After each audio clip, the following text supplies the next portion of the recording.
por dónde estábamos. Ya habíamos terminado, chicos. La clase. Sí. Intercambio gaseoso habíamos visto o ahí habíamos quedado. Ahí, ¿no?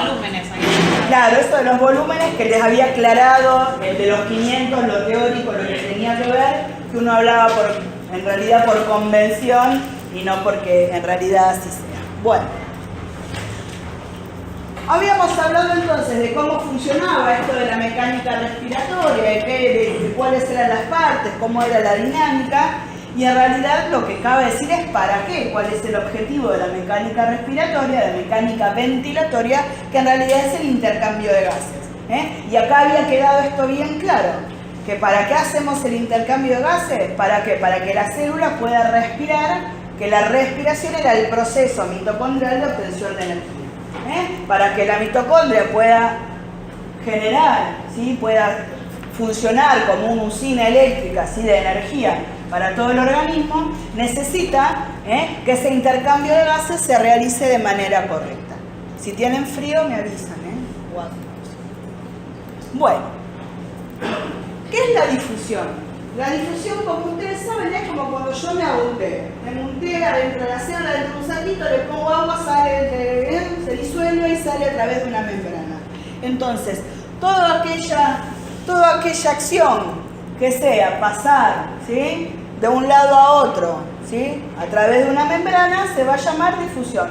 En este caso, la difusión de gases es el paso de un gas a través de una membrana hacia otro lugar de diferente presión. Entonces, la difusión es el movimiento pasivo de un gas por gradiente de presión a través de una membrana. ¿Cómo se traduce esto a nivel respiratorio? ¿Qué membrana conocemos nosotros? La alvéolo capilar. El aire entra por todo lo que ya sabemos, pasa el alvéolo, pasa la membrana alvéolo capilar, pasa al capilar. Y ese capilar después lo va a redistribuir hacia el resto del organismo. Lo que hay que tener en cuenta, ¿sí? Que para que este intercambio de gases a través de una membrana sea efectivo, va a necesitar una serie de requisitos para que lo haga extremadamente eficaz y efectivo y con el menor gasto posible para el cuerpo. Hay una ecuación, porque esta parte de física es mucho ecuaciones, que hablaba de lo que era la ley de Fick. La ley de Fick me hablaba de lo que era la difusión de los gases. Y me decía así, muy por arriba, que la difusión era igual o tenía que ver directamente con la superficie de la membrana e inversamente con el espesor. ¿Qué quiere decir? Que cuanto mayor sea la superficie y más chiquito sea el grosor de la misma, mejor va a ser la difusión. ¿Sí? Para que ustedes se den una idea de la eficacia y de la efectividad del intercambio gaseoso, nosotros hablamos de una... Si yo me saco de vuelta los pulmones, estiro todos los alvéolos, me ocupa como esta habitación, ¿sí? Estamos hablando de una superficie de entre 50 a 100 metros cuadrados. O sea, yo me saco los alvéolos y cubro un cuadrado de 10 por 10. Es mucho para tenerlo todo, ¿sí? Acá adentro, imagínense. ¿Y qué grosor tiene? 0,5 micrones, más finito que un pelo. Entonces es muy grande y extremadamente fina, por lo cual cuando nosotros hablamos de enfermedades por trastorno de difusión, ese trastorno de difusión tiene que ser muy severa, tienen que estar muy dañadas las estructuras para que a mí me puedan afectar el intercambio gaseoso. Cuando hablamos de una hipoxemia severa, tiene que haber mucha afectación. ¿Qué patologías conocen ustedes donde esté afectada plenamente la membrana alvéolo capilar? La neumonía, ¿por qué? Porque en la neumonía hay exudado, hay infiltrado de esa membrana. Esa membrana que debería estar libre está ocupada por agua. ¿Sí? ¿Qué otra? Entonces se hace más gruesa, se engrosa la membrana alvéolo capilar. ¿Qué otra patología conocen? No, porque ahí no tengo directamente, se me rompe todo, no tengo membrana, no existe.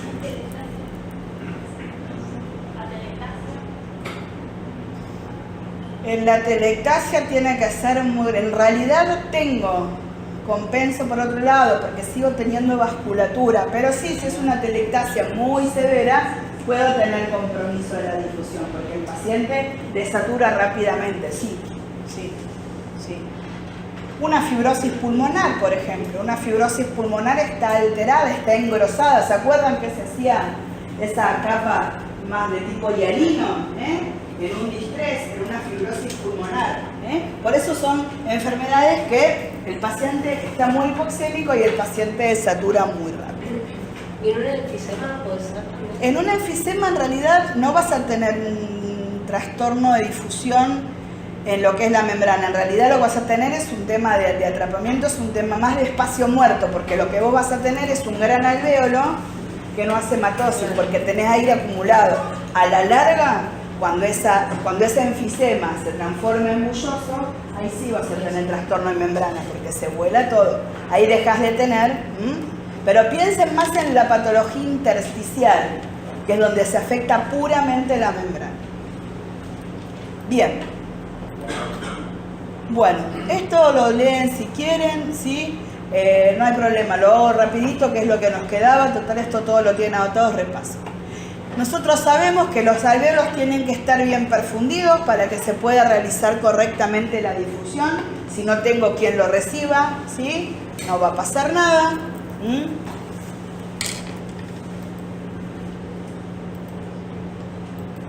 Para que esté bien perfundido tengo que tener buena circulación, tengo que tener una correcta cantidad de glóbulos rojos. Ahora vamos a empezar a hablar un poquito de todo esto. Esto no me importa, factor plasmático. Nada. ¿Cuál es más rápido? ¿La difusión del oxígeno o la difusión del dióxido de carbono? La difusión del dióxido de carbono, claramente, es mucho más rápido, ¿sí? Por eso la mayoría de las patologías respiratorias se traducen en hipoxemia y no siempre como hipercapnia, porque en realidad, como es más pesado, el que más va a tardar en difundir va a ser el oxígeno y no el CO2. Salvo en el caso que nombraron ahí de los pacientes con enfisema, que tienen mucho atrapamiento aéreo, donde hay mucho espacio muerto, entonces ahí sí se va a traducir en hipercapnia. ¿Por qué es esto? Ahora lo hablamos, ya lo hablamos. ¿Por qué se traduce en hipercapnia? No, lo de por qué pasa más rápido. ¿Por qué difunde más rápido? Porque el coeficiente de difusión es distinto.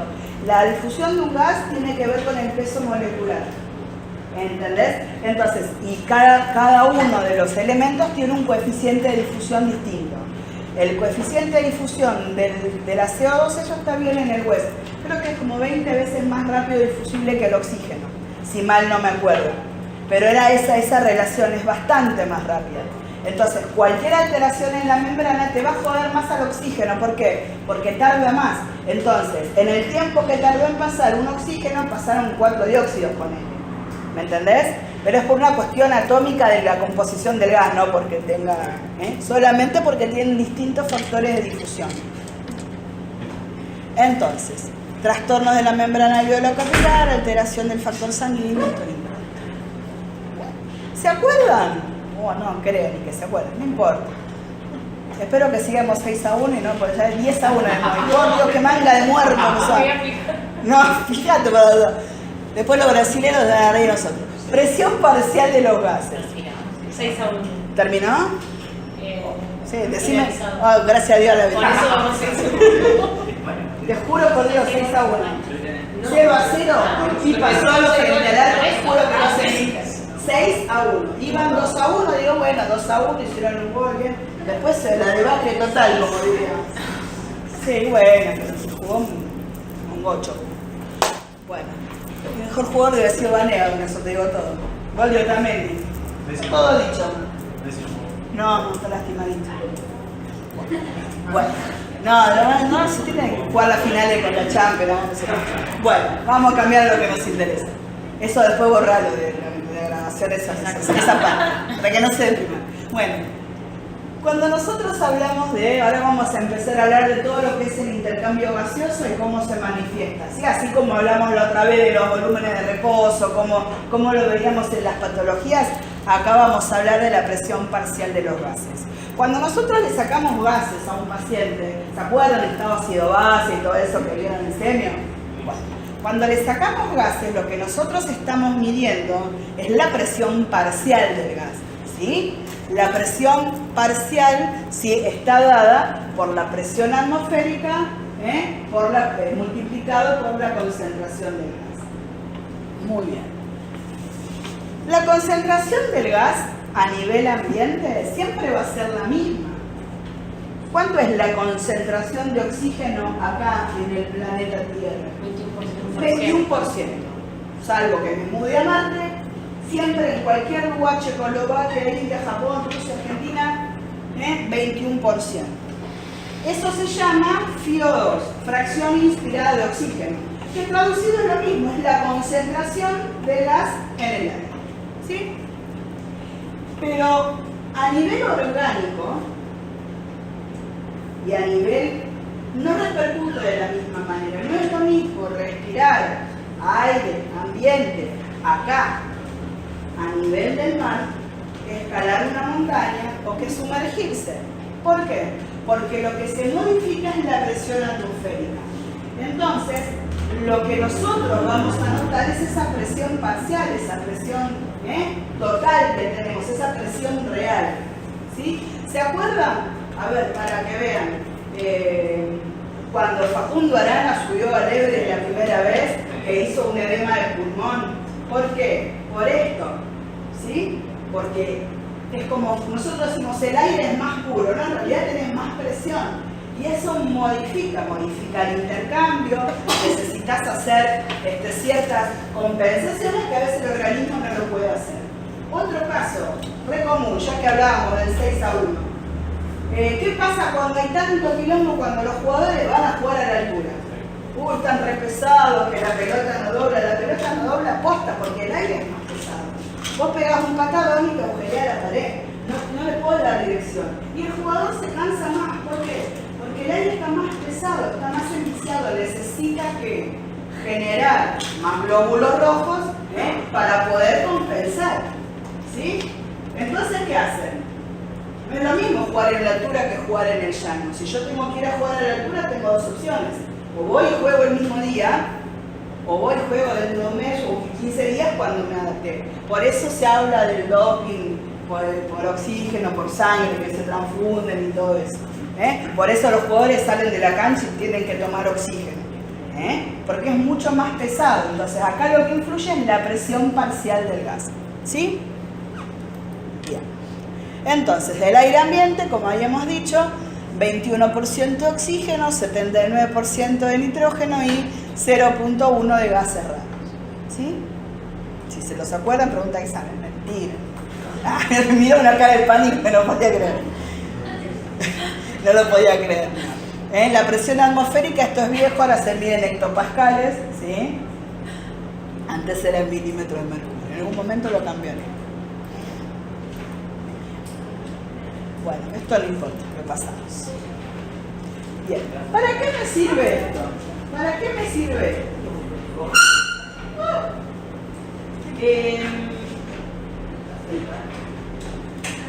Hay algunas... Esto de las presiones parciales y de si cambio cuando voy arriba, cuando voy abajo. Por ejemplo, yo tengo que trasladar a un paciente en avión sanitario. El hecho que el paciente se suba a un avión implica que cambie la presión. Por más que la cabina del avión se trate de presurizar a condiciones normales, no va a ser lo mismo. Si yo tengo un paciente que está más o menos, arriba se va a poner más menos que más. Entonces son cosas que hay que tener en cuenta. ¿Sí? A veces lo usamos de manera terapéutica. Por ejemplo, sabemos que mayor concentración de oxígeno ayuda, mayor presión, ayuda a cicatrizar. El principio de la cámara hiperbárica. ¿Sí? ¿Para qué se usa? Para regeneración tisular. Podemos acelerar los procesos curativos mucho más rápido. Pero a nosotros lo que tenemos que ver es que si un paciente está con unos gases medio, cuando yo lo ponga en altura a otra presión, esas presiones parciales del medio interno se van a modificar. ¿Por qué? Porque respira otro aire, no, respira el mismo, lo que tiene distinta presión.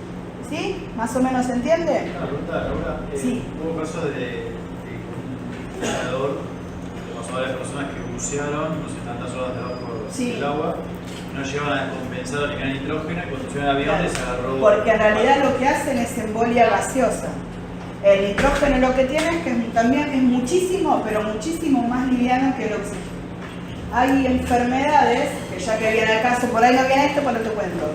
En muchos lugares, sobre todo en Estados Unidos se usa de manera corriente, a los pacientes se los ventila no con oxígeno, con óxido nítrico, porque difunde mucho más rápido y es más, se ayuda a tratarlas, por ejemplo, la fibrosis.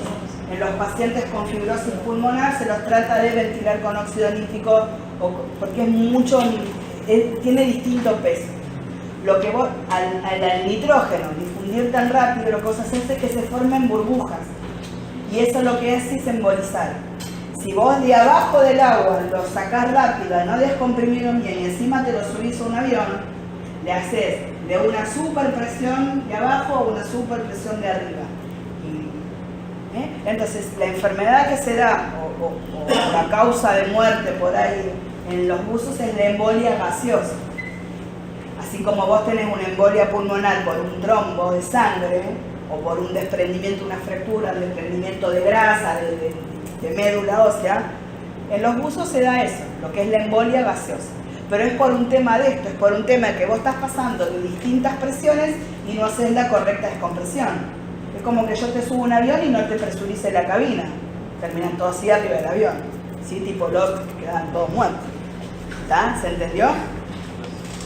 Bueno, bien. Ya tenemos cómo entra, ya tenemos cómo difunde. Lo que tenemos que ver es cómo se distribuye y cómo se transporta esos gases que tenemos en el interior. Yo siempre digo, imagínense que todo lo que es el pulmón, la membrana alveolo capilar, todo eso es como una fábrica de soda, una fábrica de reparto de algo. Entonces yo tengo la fábrica y cada celulita del cuerpo es una casa que va a recibir. ¿Sí? Entonces, ¿yo qué necesito? Al margen de que la fábrica funcione bien, ¿sí? Que saque un buen producto, yo necesito tener transporte, que no me haga paro Moyano y que todo llegue a su lugar. Necesito que no tenga piquete en la calle, que en la calle yo pueda circular libremente y fundamentalmente también necesito que tenga gente que me lo reciba, porque si no me lo recibe nadie en la casa, así como lo llevo me lo vuelvo a traer. Entonces, para yo tener un correcto transporte de oxígeno necesito que la función pulmonar sea adecuada, así que la fábrica trabaje. ¿Que trabaje a full? No, porque trabaja en la máquina, pero efectivo está bien. Por eso decimos que con una saturación por arriba del 90, mal que mal, yo sé que ese cuerpo va a estar oxigenado. Pero una PO2 de 90 es una oxemia ahí. No nos sobra demasiado. Lo óptimo, arriba del 95, entonces ahí a mí me sobra, tengo restos, puedo andar. Un paciente con 90 está bien, pero no lo voy a poner a hacer flexiones de brazos ni a correr una carrera. Estamos ahí, pero la fábrica va a sacar la producción. ¿Qué más necesito? Necesito que la función cardíaca, que el volumen minuto cardíaco, sea efectivo. ¿Por qué? Porque las avenidas tienen que circular. Si no circula, no me llega. ¿Sí? ¿Y qué necesito también? Necesito que los camiones estén todos bien y todos funcionando. Esos camiones que transportan el oxígeno, que transportan la soda, es la hemoglobina. Entonces necesito una concentración de hemoglobina por lo menos de 13 miligramos por cien. Hay algunas patologías, hay algunos pacientes como anémicos crónicos o pacientes posinfarto que van a manejar valores más pequeños de hemoglobina. ¿Sí? A veces aceptamos hasta un 9, 10 de hemoglobina.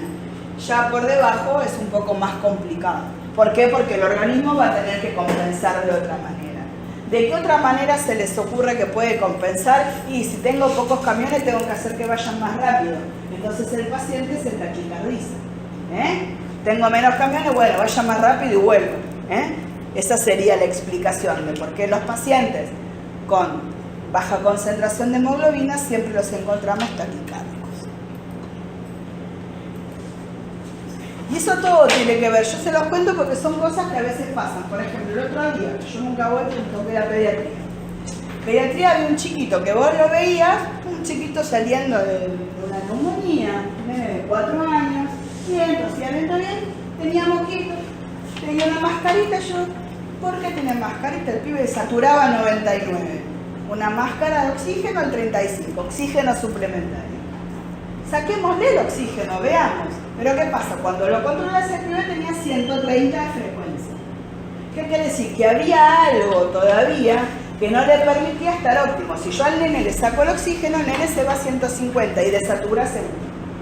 ¿Sí? Entonces son todas cosas. Que yo tengo un paciente que satura el 100%, no quiere decir que todo lo demás esté bien. Por eso acá todos los parámetros nosotros lo tenemos que ver. Acostúmbrense cuando empiecen a ir al hospital, a prestarle atención a la frecuencia cardíaca, a prestarle, que algo seguramente vieron con Sergio, a prestarle atención al trazado del electrocardiograma, que también, ustedes dicen, por acá tenemos que estudiar el electro si no somos cardiólogos. No, pero si salta una arritmia, si salta algo raro, quiere decir que algo está pasando, y algo que tiene que ver con esto, ¿sí? Bien. Entonces, para el transporte, buena función pulmonar, que lo chequeamos con la saturación, buena función cardíaca, que monitoreamos cómo está el volumen minuto, y buena distribución de lo que es la hemoglobina, ¿sí? Perdón, Sí. el tema de la taquicardia, entonces es fisiológica. Es fisiológica, es como... ¿Afecta en algún punto a lo que es el respiratorio o...? No afecta directamente, pero lo que vos vas a hacer al tener taquicardia, vas a empezar a hiperventilar un poco más para compensar y te va a fatigar. O sea, no directamente, pero sí indirectamente. Yo no puedo tener un chiquito con 150 porque si se fibrila se para. ¿Entendés? Indirectamente me va a afectar, yo voy a tener que hiperventilar para contrarrestar la taquicardia a la larga. Por eso no conviene. ¿Sí? Esperemos que se normaliza y después le vamos bajando el oxígeno. Lo importante es que respondan. ¿Sí? Bien. Entonces, eso tenía que ver con el transporte. La fábrica funcionaba bien, llevaba. Vamos a ver de qué depende la distribución. La distribución va a depender del buen estado tisular. ¿Sí? ¿Qué quiere decir? Que yo cuando llegue a la casa, esté la casa entera y no se acosó después las bombas. Que tenga un lugar apto donde recibirse. Que yo toque el timbre y me reciban, ¿sí? Que el mecanismo de difusión esté conservado. Yo que te entrego el cajón de soda llena y vos que me vas a entregar el cajón de soda vacía. Ese cajón de soda vacía, ¿qué se va a traducir? En la CO2 más agua, que son los mecanismos de desecho a nivel celular. ¿Sí? ¿Estamos? Por esto, ¿qué quiere decir? El oxígeno llega a los tejidos. Yo soy el sodero, llegué a tu casa, te toqué timbre. Ahora, si tu casa es un desastre, no hay nadie, eso ya no es mi problema. Entonces, esto es importante. Que yo tenga un buen transporte de oxígeno no quiere decir que esa sangre llegue a donde tiene que llegar. ¿Se entiende?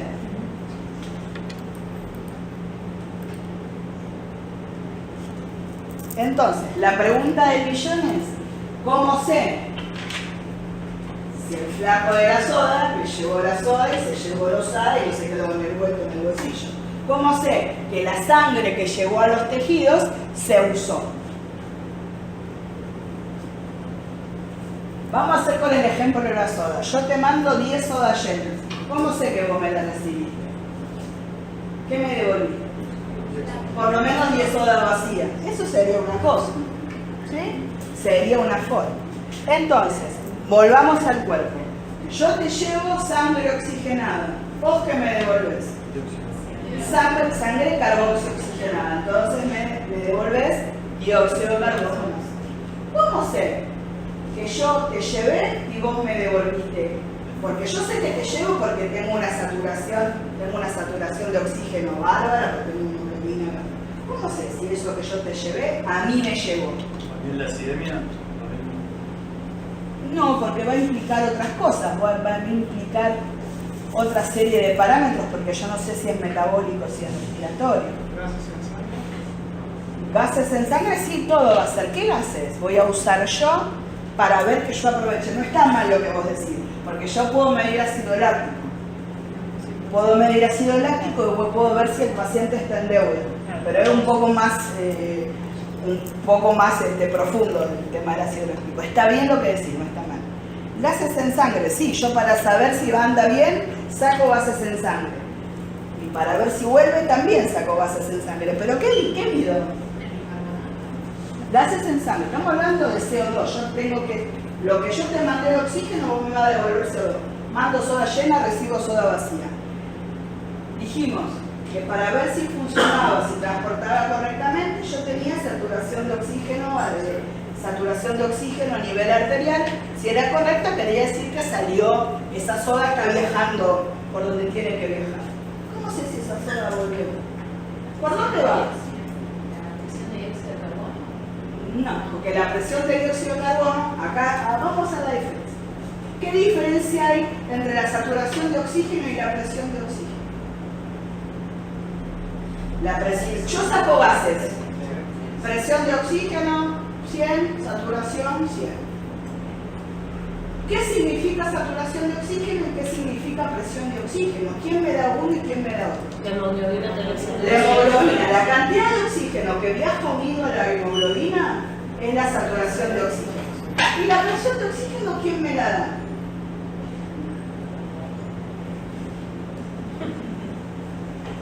La cantidad de oxígeno que viaja libre en sangre. Con el dióxido de carbono pasa lo mismo, pero ¿qué pasa? ¿Es lo mismo la saturación del dióxido de carbono que la del oxígeno? No, ¿por qué? Porque la hemoglobina es mucho más ávida de oxígeno que el dióxido de carbono. Entonces, vamos a ver. Viaja por hemoglobina. Vos imaginate que la hemoglobina es el sifón. ¿Sí? Es el sifón. Yo te llevo oxígeno en el sifón y me devolvés otro sifón con CO2. Va a ser carboxihemoglobina. ¿Sí? Bien. ¿Ahí estamos de acuerdo? ¿Qué tengo que hacer yo cuando vuelve a la fábrica? Contar los sifones vacíos. Contar el dióxido de carbono que vino unido a la hemoglobina. ¿Y eso cómo se llama? ¿Saturación qué? Saturación venosa, chicos. Porque va por las arterias y vuelve por las venas. Entonces, la cantidad de hemoglobina, la cantidad de hemoglobina que queda al poco oxígeno en la otra parte va a estar. O sea, no es que viene todo el camión, no viene lleno de vacío. Hay algunos que no van a estar y va a venir soda y no soda. Lo que yo cuento es cuánta soda, va a haber menos soda. ¿Se entiende lo que digo? Entonces, lo que yo busco es la presión venosa de oxígeno. Eso me va a dar el oxígeno, perdón, el CO2 que está unido a la hemoglobina. Ah, no se toma directamente el dióxido de carbono, sino que medimos. Claro, vos tomás el oxígeno, podés medir la presión venosa, lo que se llama presión venosa mixta, no, la saturación venosa de oxígeno. Porque si yo tengo una saturación de oxígeno de 95 y una saturación venosa de 40, yo sé que de 95 usé 45. ¿Me entendió? Vamos a ver si te doy la cuenta. Como tengo 100 y 50, yo usé 50, o sea que del oxígeno que yo te di, vos lo usaste la mitad, o sea que usaste. Presión venosa de... Presión venosa mixta presión venosa mixta o saturación de oxígeno. Con ese dato nosotros sabemos si a nivel periférico se está... Exactamente. Otra cosa, esto es lo más rápido. Otra cosa es medir directamente cuánto consumí. Yo llego con la planillita, fulano me consumió tanto, mengano me consumió tanto. Eso se llama consumo de oxígeno.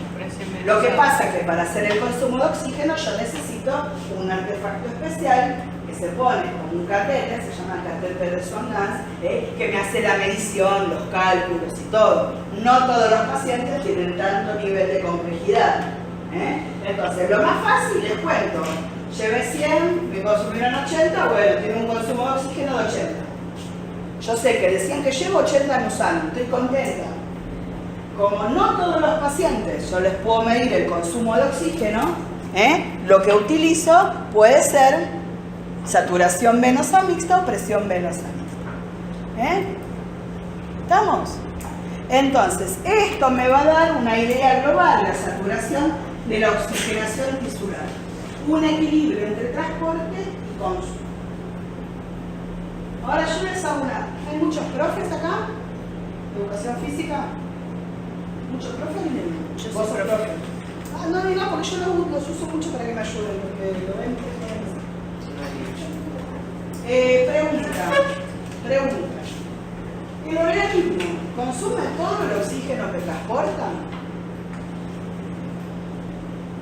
Más en las necesidades. No, en base a las necesidades. Si necesita más, consume más. Si necesita menos, consume. ¿Tienen idea de cuánto es el transporte y cuánto es el consumo de oxígeno en un organismo? Para que vean a lo mismo que la distribución que veíamos antes, la difusión. Ustedes se acuerdan que para hacer la difusión eran 100 metros cuadrados contra esto de espesor. O sea que cada vez que haya un trastorno de difusión tiene que ser algo muy grosso. Acá, para que yo tenga problemas acá.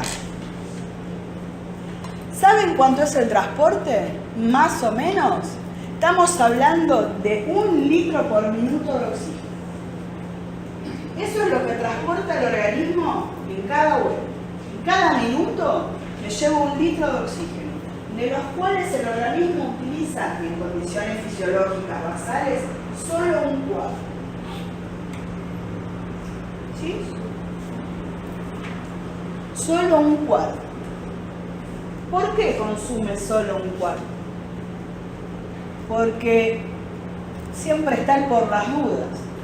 Yo estoy tranquilo, estoy dando clase, no me canso, no me agito, consumo 1/4 de todo lo que estoy transportando. Ahora, si yo tengo que salir de pique, bajo, subo la escalera, vengo, yo no voy a consumir 1/4, voy a consumir un poquito más, pero voy a transportar siempre lo mismo, porque mi función pulmonar va a ser la misma, mi función cardíaca va a ser la misma. Si yo estoy enferma, tengo fiebre, estoy hipercatabólica, ¿voy a consumir lo mismo? No, voy a consumir más. Si yo hago deporte, ¿voy a consumir lo mismo? No. Entonces, siempre el organismo tiene una reserva por las dudas. ¿Sí? Ahora, ¿qué pasa si yo tengo una enfermedad cardíaca, tengo una enfermedad pulmonar, estoy anémica? ¿Qué va a pasar con ese transporte de oxígeno? ¿Va a ser el mismo? No, va a ser menor. ¿Sí? Entonces, lo mismo, por más que sea menor, que yo tenga anemia, que yo tenga una enfermedad pulmonar, no me va a afectar. ¿Cuándo me va a afectar? Cuando yo haga esfuerzo, cuando yo haga ejercicio, cuando yo me enferme. De eso hablamos cuando hablamos de las reagudizaciones. O que el paciente, ay, este paciente no tiene más tela que cortar. ¿Por qué? Porque está tan al límite su transporte que cualquier cosa que lo haga esforzarse no va a tener ese resto. Y tiene mucho resto, tiene 3/4 de sobra. Pero el organismo siempre es sabio en ese sentido. Siempre te vale más por si las moscas. ¿Sí? ¿Viste cuando vas a cortar? ¿Cuánto le digas? 1 metro de gas. Tengo que cortar 1,10 metros por las dudas, a ver si tengo que cortar o me sale mal. Total, si sobra, sobra. Y más vale que sobre y no que falte, decía mi abuela siempre. Porque si falta estamos jodidos. Ahí empiezan a aparecer las lesiones, las disfunciones y los daños a los órganos. Bien. Bueno, nada. Esto después si quieren lo leen, no me interesa nada. Curva de sucesión de la hemoglobina, no. Bien. De acá. Esto tampoco. Circulación pulmonar tampoco. Espérenme que voy rapidito. Y después cualquier cosa, si leen algo y hay algo que no entienden, me lo dicen. Pero digo otra cosa yo. Relación BQ. Bueno, acá.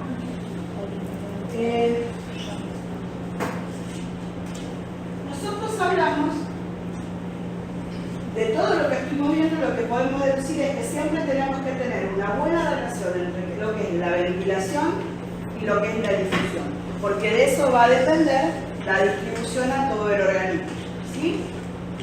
Nosotros sabemos que siempre se acuerdan la zona de Weber, de BQ, que era una zona de más ventilación, más perfusión, y en el medio esa zona. Bueno, hay veces, y esto viene un poquito de lo que estaban hablando por acá antes, vamos interconectando, donde por alguna causa empiezan a haber trastornos en lo que es la ventilación o en lo que es la perfusión. Los casos más comunes que vamos a ver en lo que son las patologías respiratorias son los trastornos de la ventilación. Y los trastornos de la ventilación muchas veces se van a traducir en hipoxemia. ¿Sí? Ahora, si yo tengo que mantener una relación BQ y tengo hipoxemia, quiere decir que mi B va a bajar. ¿Qué pasa? Voy a entrar en shunt, voy a entrar a trabajar mal, porque tengo menos ventilación, tengo mucha perfusión, en realidad lo que hago es dar dióxido de carbono a esta zona que está perfundida. ¿Me van siguiendo? No arranco. Entonces, yo siempre digo que el cuerpo es sabio y compensa. ¿De qué manera puede compensar el organismo esa baja de ventilación? Hablando a nivel pulmonar. Bajar el ritmo circulatorio. ¿Bajás? El ritmo circulatorio. ¿Cómo bajas el ritmo circulatorio? Bradicardia. Me muero, hipoxémico y bradicárdico me muero. No necesito hacer bradicardia. Bajar el ritmo circulatorio, dijiste vos. Pensar, no el ritmo cardíaco, el ritmo circulatorio. Presión, ¿no? Volumen minuto tampoco. No, porque ¿de qué habla? ¿De volumen minuto cardíaco? Estamos hablando a nivel pulmonar, pero ¿cuáles serían los mecanismos para bajar el volumen minuto cardíaco? Bajar el volumen, bajar la eyección sistólica o bajar la frecuencia, me mata el paciente. Estamos hablando de yo bajo el volumen. Estamos hablando de relación ventilación-perfusión. ¿Dónde se da la relación ventilación-perfusión? ¿En qué órgano? Pulmón. Hablemos de pulmón. Está bien, sí, de bajar la demanda circulatoria. ¿Cómo hago para bajar la demanda circulatoria? Bajar la presión, los primeros sectores. Ni la frecuencia es respiratorio, no estoy haciendo nada con lo circulatorio. Estamos hablando del pulmón, yo le estoy dando una ayuda, porque la relación BQ es en el pulmón. Si yo bajo la presión, bajo todo, mato al paciente, porque lo entro yo, así que no olvidemos de lo sistémico. Vamos a lo pulmonar, después hablaremos de lo sistémico. Relación BQ, porque viene enganchada otra cosa que habían comentado acá. Si no me ¿Qué va a estar aumentada la concentración de dióxido de carbono entonces? Podría llegar a estar aumentada, como no lo sé, según cuál sea el mecanismo de la hipoxemia, que no lo vemos. Cualquier sea la causa de hipoxemia. ¿Qué es la ventilación disminuida? Tengo ventilación disminuida, por lo tanto el paciente va a estar shunteado. No puedo hacer nada. Supónganse que yo tengo un paciente que es un EPOC crónico, que el tipo tiene 50 de PO2 y no hay forma de mejorarlo porque el tipo tiene todos los pulmones volados. Tengo B. ¿La B la puedo mejorar? No. La Q. Vuelvo a lo que estás diciendo. Bajar la demanda circulatoria o bajar el ritmo circulatorio. ¿De qué manera puedo hacer más lenta la circulación? Hacer una vasodilatación. ¿Una vaso? Constricción. Una vasoconstricción. Hago una vasoconstricción. Si yo hago una vasoconstricción, la sangre circula más lento. El poco oxígeno que hay tiene tiempo de pasar. Ese mecanismo se llama vasoconstricción hipóxica. Y es el mecanismo que permite que un paciente crónico, hipoxémico crónico, no se me vaya al demonio y no viva en estado de shunt. ¿Se entiende? Entonces está bien lo que vos decías, claramente tiene que bajar la demanda circulatoria, pero no es a nivel central, es a nivel capilar pulmonar. Entonces la vasoconstricción pulmonar hipóxica se da por ese mecanismo. ¿Tengo hipoxemia? Bueno, vos querés tener poco oxígeno, bueno, yo te mando menos camiones. Si me vas a dar 2 litros de soda, y yo te mando un camión, ¿para qué te manda 15 si van a volver vacíos? ¿Entiendes? Entonces voy más lento. Entonces yo veo un paciente que llega, por ahí el tipo satura, 89, 90 escaso, pero para él está bien. ¿Por qué está bien? Porque tiene una patología crónica y eso es un modo de compensación. Ahora, ¿qué pasa? Como nosotros somos re genios, siempre lo queremos compensar para que sature al 100. No necesita saturar al 100. Volvemos al caso de que sea un paciente poco, de muchos años. Viene, ¿sí? Lo interno, el tipo satura 88, 89, vamos a meterle oxígeno. Y de repente le pongo oxígeno, todas las máscaras y el paciente se me va a la mierda. ¿Por qué el paciente se va a la mierda? Se descompensa, pone estuporoso. ¿Por qué? Porque yo dándole oxígeno, ¿qué hice? Anulé la hipoxemia. Entonces revertí la vasoconstricción hipóxica. ¿Y qué pasó? Volvió a juntarse. Y ahí es cuando empiezan a retener CO2. Acá. ¿Por qué? Vamos a unir las cosas que No vimos. entendí por qué condensación. Porque yo le di oxígeno mucho y él está acostumbrado a no tener nada. Entonces, la compensación es la vasoconstricción hipóxica. Si no tengo más hipoxia, ¿para qué voy a vasocontraer? Entonces vuelve a vasodilatar y sigo con nada de B y mucho de Q. Porque que yo le doy oxígeno quiere decir que el tipo ventila. ¿Verdad? Entonces, ¿qué pasa con la hemoglobina? La hemoglobina es reávida de oxígeno. Si yo le saco sangre a un paciente POC, de esos de larga data, crónico, con 50, por ahí tiene 50 de PO2, y el tipo está chocho, pero ¿qué tiene? 50, 60, 70 de PCO2. Son retenedores, eso que vos decías es cierto, ¿sí? Pero está acostumbrado a vivir así. Cuando yo le doy oxígeno y hace esa vasodilatación, o sea, interrumpe la vasoconstricción, ¿qué va a decir? El tipo, tengo oxígeno, mandame camiones que lo lleno, porque a mi hemoglobina amo el oxígeno, me encanta el oxígeno. ¿Y qué hace con el dióxido de carbono? Lo tira a la mierda. Y el dióxido de carbono que viaja libre en sangre, ¿qué me da? La PCO2. Entonces la PCO2 que estaba en 50, 60, se ve a 80, 100. Y el paciente, ¿sí?, se descompensa, se pone estuporoso, hace acúmulo, retiene CO2. Por eso es muy importante cuando nosotros recibimos un paciente, salvo que recibamos un paciente en paro, francamente, si el paciente satura 90, dejémoslo, veamos qué es lo que tiene. Si tiene una neumonía, no, pero si el tipo es un EPOC, seguramente en su historial sean los valores que él maneja. El otro día tuvimos un paciente, el tipo manejaba una saturación de 80. Azul era papá pitufo y todos los pitufitos juntos. El tipo hacía 4 años que tenía que usar su máscara, su BNI, jamás la usó. Pretenden que yo lo arregle. Yo no le puedo arreglar nada. Ese tipo le pusiste oxígeno y lo mataste. Claramente, el tipo terminó en terapia a los 2 días y medio. Manejaba 78, 80 de saturación. Básicamente incompatible con ninguna función.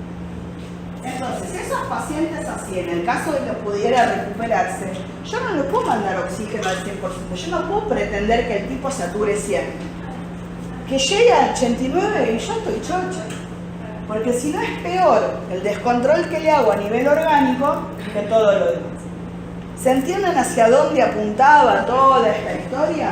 Todos tienen razón. El tema es unir las cosas que dice cada uno. Y así como van a aprender a estudiarlo. Uno tiró una idea, otro tiró otro y las dos tenían que ver, o las tres tenían que ver. El tema es cómo las uno. ¿Sí? Buenísimo. Genial. Hablando de hipoxemia, porque hablé de hipoxemia. ¿Qué es la hipoxemia? Chan, ya de hipoxemia. La disminución del oxígeno en sangre. La disminución de oxígeno en sangre, hipoxemia. ¿Qué es la hipoxia? Lo mismo pero a nivel tisular. Buenísimo. ¿Qué diferencia hay entre hipoxemia e insuficiencia respiratoria? ¿Es lo mismo un paciente hipoxémico que un paciente de insuficiencia? ¿No tiene que tener menos de 60? ¿Quién? El paciente. ¿Cuál es? Insuficiencia Insuficiencia, sí, claramente. La hipoxemia, ¿cuál es el valor? ¿Por debajo de qué PO2? Entre 80 y 60 es hipoxemia, por debajo de 60 es insuficiencia respiratoria. Entonces, para los que ya estuvieron, para los que me tuvieron en SEME, para los que me tienen ahora, cuando yo digo apretan el pomo, aunque sea octubre, es carnaval igual. La insuficiencia respiratoria, la única forma diagnóstica que tiene es por gases. Yo puedo deducir que si un paciente satura 60%, 80%, 70%, está en insuficiencia. Pero el diagnóstico certero lo voy a tener por gases. No es una patología la insuficiencia respiratoria, es un estado patológico que no es lo mismo. Hay 10.000 patologías que me pueden llevar a la insuficiencia. Un EPOC, una neumonía, una fibrosis. ¿Estamos? Entonces, eso es una insuficiencia insuficiencia respiratoria. Por debajo de 60. Por debajo de 60, independientemente de lo que suceda con la CO2. ¿Por qué? Porque la CO2, depende de la patología, va a estar alterada. Si es un EPOC, es probable que sea hipercárnica. Si es una neumonía, provoca hiperventilación. Lo más probable es que sea hipocárnica. Entonces no me importa tanto la CO2 para definirlo, pero sí el oxígeno. ¿Sí? Sí, el oxígeno. Me perdí. Esta está Mónica y me pierdo, está muy buena. Hipoxemia, entonces, la diferenciación de la hipoxemia con la hipoxia, de la hipoxemia con la insuficiencia respiratoria, y veamos cuáles son las causas de hipoxemia. Por lo menos hay cuatro, porque me di con el brazo, hay 4 causas de hipoxemia que tienen que saber. Después hay algunas otras. ¿Cuáles son las causas de hipoxemia? Ya, empezando. Shunt, hipoventilación alveolar, alteración BQ, y la última, alteraciones de la difusión. Después tenemos FIO2, altura, un montón de cosas. Pero mínimamente, Shunt, alteración BQ, trastornos de la difusión e hipoventilación alveolar. Mínimamente esas 4 tienen. Después puede haber FIO2, como dijimos lo de la altura, eso sí, modificaciones en la presión atmosférica. Pero esas 4, que no se les olvide. Si digo que no se les olvide es porque es pregunta examen. De esas 4 que nombramos, que repetimos, Shunt, trastorno de difusión, hipoventilación alveolar y alteración BQ, de esas 4, ¿cuál es la única que me genera hipercapnia?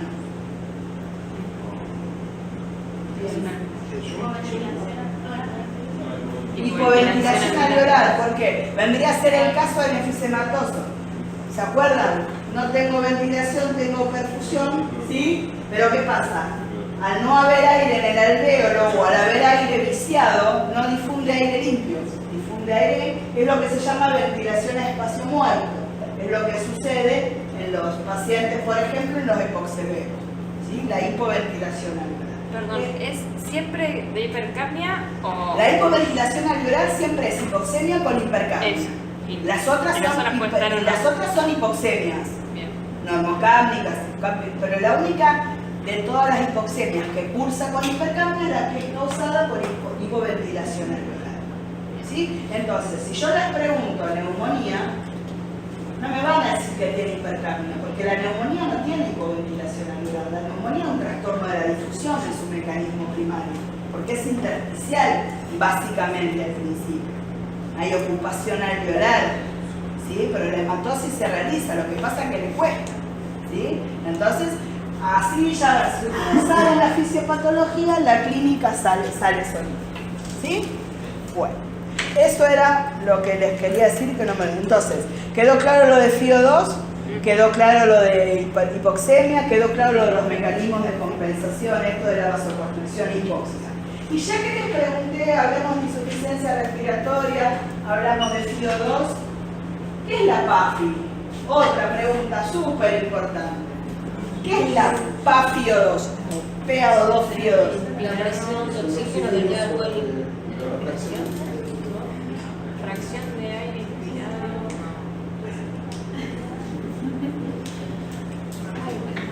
PaO2, ¿qué es? ¿Presión? No, la PaFi es la cuenta. El cociente. La PaFIO2 es la relación entre la presión arterial de oxígeno y la fracción inspirada de oxígeno. ¿Sí? En realidad es un indicador de oxigenación, un indicador de intercambio. ¿Sí? ¿Cómo es? Presión arterial de oxígeno sobre fracción inspirada de oxígeno. ¿La PaFi normal de cuánto es? Tiene que ser Mayor a 400. ¿Por qué? Porque la presión alveolar con el 100 al 0,21, más o menos es arriba del 400. ¿Por qué les pregunto esto? Porque la PaFi es un indicador de distrés, es un indicador de injuria pulmonar. En realidad me da una indicación de la oxigenación a nivel pulmonar, ¿sí? Arriba de 400 es normal. Imagínense que yo tengo un paciente que está recibiendo oxígeno suplementario. Igual después vamos a hablar de, ¿cómo se llama? De oxigenoterapia y todo eso vamos a hacer. Dijimos que era más o menos, tenemos más a ver. 100 dividido 0,21, 476, imagínense arriba de 400. Supóngase que yo tengo un paciente que satura 100%. Bárbaro, el tipo satura 100%. ¿Sí? Pero ¿qué pasa? Cuando yo le tomo la oxígeno, sí, tiene 100, pero tiene una FiO2 del 80%. ¿Va a ser la misma condición pulmonar que la anterior? Yo tengo un tipo, pónganse, satura 100%. Tiene una presión arterial de 100, pero tiene una FiO2 de 0,8. Tiene 125 de café. Ese tipo está estresado, porque sobrevive gracias a que yo le puse un oxígeno suplementario muy alto. Por eso satura bien. Entonces, entre arriba de 400 es normal. Después vamos hablando de injurias, ¿sí? Entre 300 y 200 hablamos de una injuria pulmonar. Por ejemplo, un paciente con una bronquitis, una neumonía leve, puedo tener 300 y estar bien. Tiene una injuria pulmonar, pero tiene un pulmón que está lastimado. Ahora, cuando nos vamos acercando al 100, menos de 200 es una injuria pulmonar grave, severa, y menos de 100 ya estamos hablando de un distrés severísimo. Este paciente está prácticamente distresado. Yo lo veo al monitor y está mejor que yo. Si yo me saturo 97, pero el 0,21. Si yo le saco el oxígeno a ese tipo, no tiene red. Entonces, acuérdense la PAFI, sobre todo ahora cuando vayan a los que vayan a rotar a terapia intensiva, porque es un parámetro que se mide siempre. Ustedes cuando hagan la ronda de cuánto tiene de PAFI, porque de eso va a depender si el paciente evoluciona bien, evoluciona mal, si está en un respirador se lo puede sacar. Yo lo veo, satura 100, le saco el resto, pero cuando veo la PAFI tiene 125, tiene el pulmón fregadísimo. Entonces no conviene. Es un patrón de evolución de lo que es la oxigenación. ¿Y la PAFI la sacamos en el momento? La PAFI la sacás en el momento si tenés los gases en el momento del día. Por ejemplo, en un paciente que está, en un paciente que a vos te pidan, un paciente que a vos te pidan sacarle la PAFI va a ser un paciente que claramente va a estar en terapia monitoreada. A este paciente vos vas al laboratorio, te fijas los gases del día, vas al respirador, vas a ver la máscara, qué FiO2 tiene, y esa es la cuenta.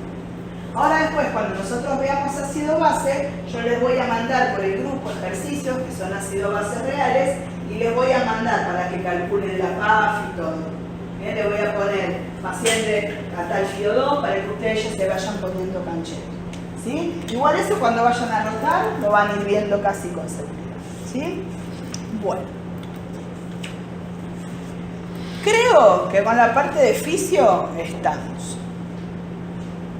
Así que vamos a tratar de arrancar con la otra mitad si es que no tienen el bocho muy quemado. ¿Bancar un cachito más? ¿Sí? Yo para no atrasarme. Igual después les voy a dejar para que vayan leyendo, para que si no nos vamos a atrasar mucho. Esto también es repaso. Semio ya lo vieron. ¿Sí? Semio ya lo vieron. Capaz que lo vieron de manera distinta, pero lo vieron. Y entonces las patologías son las mismas. ¿Por qué me importa a mí? Por lo mismo que me importa la fisiología. Porque yo tengo que saber semiologar a un paciente para llegar a un diagnóstico y poder tratarlo. Estamos hablando de terapéutica, entonces tengo que saber qué les pasa al paciente. Y ustedes, cuando nosotros pedimos de hablar de una patología, de lo que es la clínica de una enfermedad, ustedes se tienen que acordar de lo que era el método clínico. El método clínico era aquel que constaba de varios pasos para arribar a un diagnóstico. Anamnesis, inspección, palpación, percusión, auscultación. ¿Sí?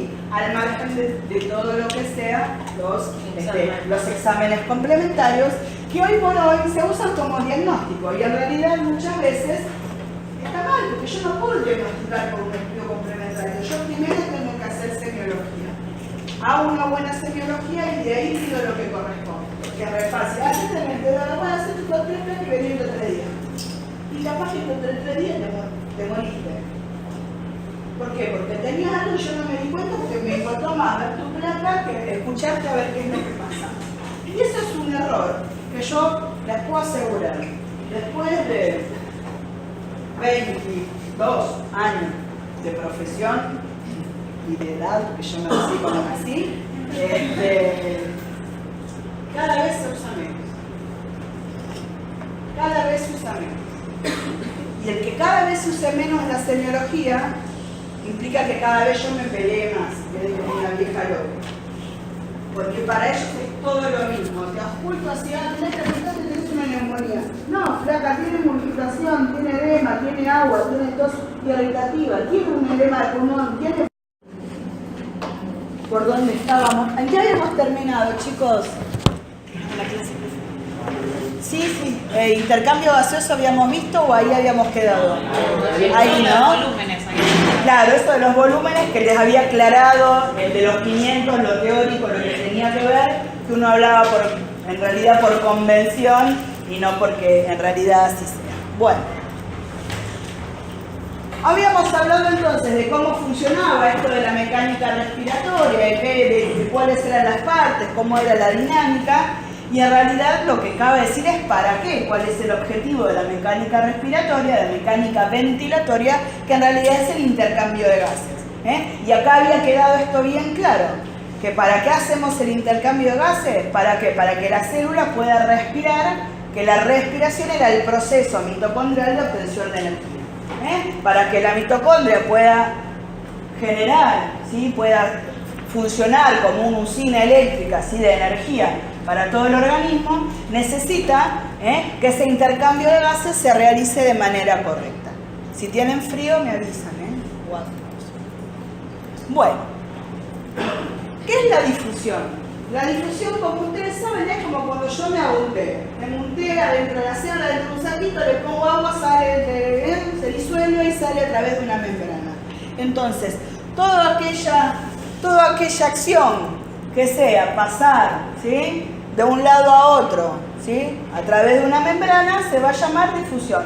En este caso, la difusión de gases es el paso de un gas a través de una membrana hacia otro lugar de diferente presión. Entonces, la difusión es el movimiento pasivo de un gas por gradiente de presión a través de una membrana. ¿Cómo se traduce esto a nivel respiratorio? ¿Qué membrana conocemos nosotros? La alvéolo capilar. El aire entra por todo lo que ya sabemos, pasa el alvéolo, pasa la membrana alvéolo capilar, pasa al capilar. Y ese capilar después lo va a redistribuir hacia el resto del organismo. Lo que hay que tener en cuenta, ¿sí?, que para que este intercambio de gases a través de una membrana sea efectivo, va a necesitar una serie de requisitos para que lo haga extremadamente eficaz y efectivo y con el menor gasto posible para el cuerpo. Hay una ecuación, porque esta parte de fisio es mucho ecuaciones, que hablaba de lo que era la ley de Fick. La ley de Fick me hablaba de lo que era la difusión de los gases. Y me decía así, muy por arriba, que la difusión era igual o tenía que ver directamente con la superficie de la membrana e inversamente con el espesor. ¿Qué quiere decir? Que cuanto mayor sea la superficie y más chiquito sea el grosor de la misma, mejor va a ser la difusión. ¿Sí? Para que ustedes se den una idea de la eficacia y de la efectividad del intercambio gaseoso, nosotros hablamos de una... Si yo me saco de vuelta los pulmones, estiro todos los alvéolos, me ocupa como esta habitación, ¿sí? Estamos hablando de una superficie de entre 50 a 100 metros cuadrados. O sea, yo me saco los alvéolos y cubro un cuadrado de 10 por 10. Es mucho para tenerlo todo, ¿sí? Acá adentro, imagínense. ¿Y qué grosor tiene? 0,5 micrones, más finito que un pelo. Entonces es muy grande y extremadamente fina. Por lo cual, cuando nosotros hablamos de enfermedades por trastorno de difusión, ese trastorno de difusión tiene que ser muy severa, tiene que estar muy dañadas las estructuras para que a mí me puedan afectar el intercambio gaseoso. Cuando hablamos de una hipoxemia severa, tiene que haber mucha afectación. ¿Qué patologías conocen ustedes donde esté afectada plenamente la membrana alveolo-capilar? La neumonía, ¿por qué? Porque en la neumonía hay exudado, hay infiltrado de esas membranas. Esa membrana que debería estar libre está ocupada por agua. ¿Sí? ¿Qué otra? Entonces se hace más gruesa, se engrosa la membrana alveolo-capilar. ¿Qué otra patología conocen?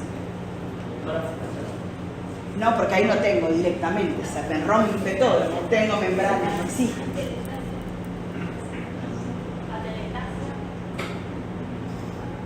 En la telectasia tiene que ser muy... En realidad tengo compenso por otro lado, porque sigo teniendo vasculatura, pero sí, si es una telectasia muy severa, puedo tener compromiso de la difusión, porque el paciente desatura rápidamente, sí. Una fibrosis pulmonar, por ejemplo, una fibrosis pulmonar está alterada, está engrosada. ¿Se acuerdan que se hacía esa capa más de tipo hialino? En un distrés, en una fibrosis pulmonar. Por eso son enfermedades que el paciente está muy hipoxémico y el paciente satura muy rápido. ¿Y en un enfisema puede ser también? En un enfisema en realidad no vas a tener un trastorno de difusión en lo que es la membrana. En realidad lo que vas a tener es un tema de atrapamiento, es un tema más de espacio muerto, porque lo que vos vas a tener es un gran alvéolo que no hace hematosis, porque tenés aire acumulado.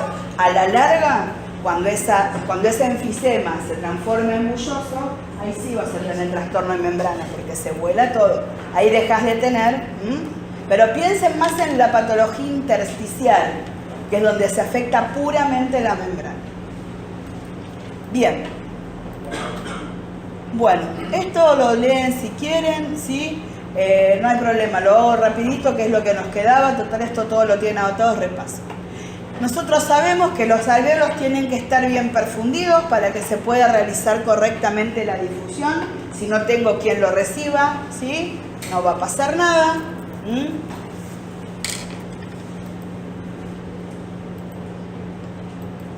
Para que esté bien perfundido tengo que tener buena circulación, tengo que tener una correcta cantidad de glóbulos rojos. Ahora vamos a empezar a hablar un poquito de todo esto. Esto no me importa, factor plasmático. Nada.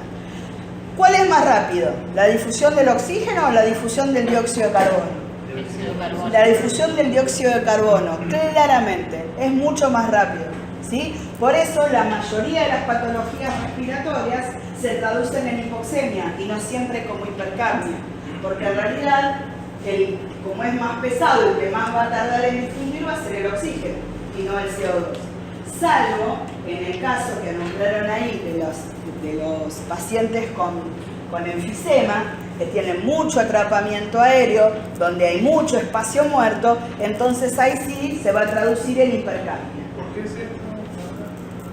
Ahora lo hablamos, ¿Por qué se traduce en hipercapnia? No, lo de por qué pasa más rápido. ¿Por qué difunde más rápido? Porque el coeficiente de difusión es distinto. La difusión de un gas tiene que ver con el peso molecular. ¿Entendés? Entonces, y cada uno de los elementos tiene un coeficiente de difusión distinto. El coeficiente de difusión de la CO2, eso está bien en el West. Creo que es como 20 veces más rápido difusible que el oxígeno, si mal no me acuerdo. Pero era esa relación, es bastante más rápida. Entonces, cualquier alteración en la membrana te va a joder más al oxígeno. ¿Por qué? Porque tarda más. Entonces, en el tiempo que tardó en pasar un oxígeno, pasaron 4 dióxidos con él. ¿Me entendés? Pero es por una cuestión atómica de la composición del gas, no porque tenga... solamente porque tienen distintos factores de difusión. Entonces, trastornos de la membrana alveolo-capilar, alteración del factor sanguíneo, esto no importa. ¿Se acuerdan? No creo ni que se acuerden, no importa. Espero que sigamos 6-1 y no, porque ya es 10-1 de Por Dios, qué manga de muerto que son. No, fíjate, después los brasileños van a reír nosotros. Presión parcial de los gases. 6-1. ¿Terminó? Sí, decime. finalizado. Oh, gracias a Dios la Por vida. eso vamos a hacer. Te juro por Dios, 6 a 1. 0 a 0, el pipa solo frente al arco, te juro que no se elige. 6 a 1. Iban 2 a 1, digo, bueno, 2 a 1, hicieron un gol, bien. Después se la debacle total, como diría. Sí, bueno, pero se jugó un gocho. Bueno, el mejor jugador debe haber sido Vanega, con eso te digo todo. Gol de Otamendi. Todo dicho. No, está lastimadito. Bueno, no, se tiene que jugar la final con la Champions. No sé. Bueno, vamos a cambiar a lo que nos interesa. Eso después borrarlo de la grabación, esa parte, para que no se deprima. Bueno, cuando nosotros hablamos de, ahora vamos a empezar a hablar de todo lo que es el intercambio gaseoso y cómo se manifiesta, ¿sí? Así como hablamos la otra vez de los volúmenes de reposo, cómo lo veíamos en las patologías, acá vamos a hablar de la presión parcial de los gases. Cuando nosotros le sacamos gases a un paciente, ¿se acuerdan? Estado ácido-base y todo eso que vieron en semio. Bueno, cuando le sacamos gases, lo que nosotros estamos midiendo es la presión parcial del gas, ¿sí? La presión parcial, sí, está dada por la presión atmosférica, multiplicado por la concentración del gas. Muy bien. La concentración del gas a nivel ambiente siempre va a ser la misma. ¿Cuánto es la concentración de oxígeno acá en el planeta Tierra? 21%. Salvo que me mude a Marte, siempre en cualquier lugar, Checoslovaquia, India, Japón, Rusia, Argentina, 21%. Eso se llama FiO2, fracción inspirada de oxígeno, que traducido es lo mismo, es la concentración de gas en el aire. ¿Sí?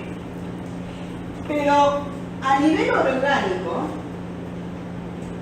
y a nivel no repercute de la misma manera. No es lo mismo respirar aire, ambiente, acá, a nivel del mar, que escalar una montaña o que sumergirse. ¿Por qué? Porque lo que se modifica es la presión atmosférica. Entonces, lo que nosotros vamos a notar es esa presión parcial, esa presión total que tenemos, esa presión real. ¿Sí? ¿Se acuerdan? A ver, para que vean, cuando Facundo Arana subió al Everest la primera vez, hizo un edema de pulmón. ¿Por qué? Por esto.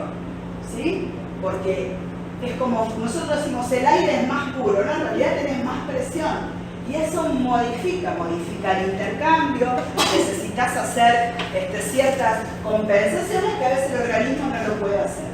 Otro caso, re común, ya que hablábamos del 6 a 1. ¿Qué pasa cuando hay tanto quilombo cuando los jugadores van a jugar a la altura? Uy, están re pesados, que la pelota no dobla posta porque el aire es más pesado. Vos pegás un patadón y te agujereás la pared, no le podés dar dirección. Y el jugador se cansa más, ¿por qué? Porque el aire está más pesado, está más enviciado, necesita que generar más glóbulos rojos para poder compensar. ¿Sí? Entonces, ¿qué hacen? No es lo mismo jugar en la altura que jugar en el llano. Si yo tengo que ir a jugar a la altura, tengo dos opciones. O voy y juego el mismo día, o voy y juego dentro de un mes o 15 días cuando me adapté. Por eso se habla del doping, por oxígeno, por sangre, que se transfunden y todo eso. Por eso los jugadores salen de la cancha y tienen que tomar oxígeno. Porque es mucho más pesado. Entonces acá lo que influye es la presión parcial del gas. ¿Sí? Bien. Entonces, del aire ambiente, como habíamos dicho, 21% de oxígeno, 79% de nitrógeno y 0.1 de gases raros. ¿Sí? Si se los acuerdan, pregunta de examen. Mentira. Mira una cara de pánico, no lo podía creer. No lo podía creer. La presión atmosférica, esto es viejo, ahora se mide en hectopascales, ¿sí? Antes era en milímetros de mercurio. En algún momento lo cambiaron. Bueno, esto no importa, lo pasamos. Bien, ¿para qué me sirve esto? ¿Para qué me sirve esto?